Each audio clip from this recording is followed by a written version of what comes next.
find the derivative of y equals the square power of f of g of x.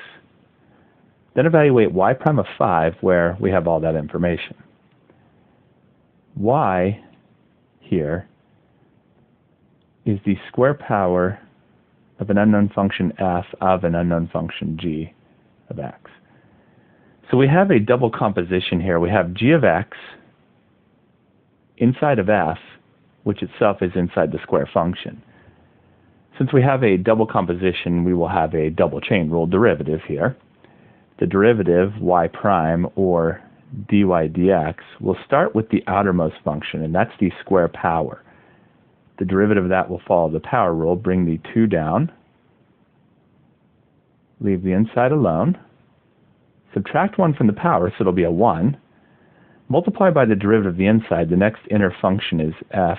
The derivative of f we will call f prime. Leave its inside alone. That's the first chain rule. And now take the derivative of that inside, which will be called g prime of x. There's your second chain rule.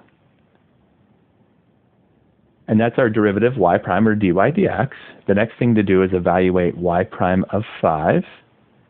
Y prime of 5 means to plug a 5 in for each of the x's.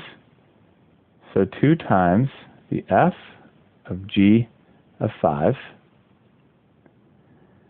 times f prime of g of 5 times g prime of 5.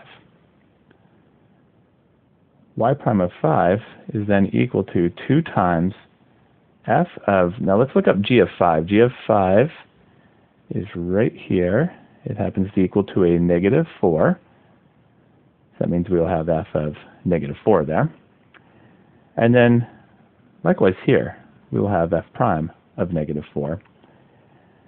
And then we also have this multiplied with g prime of 5. So g prime of 5 is right here. Just be careful looking this up. We have extraneous information here, and you often will see that. G prime of 5 is a 2. So what we have is 2 times whatever f of negative 4 is. Now f of negative 4, that's right here. That is a 2. Multiplied with f prime of negative 4, that's right here. That's a negative 5. And all of that multiplied with a 2. 2 times 2 is 4, and negative 5 times the other 2 is a negative 10. So we end up with 4 times negative 10, which comes out to negative 40.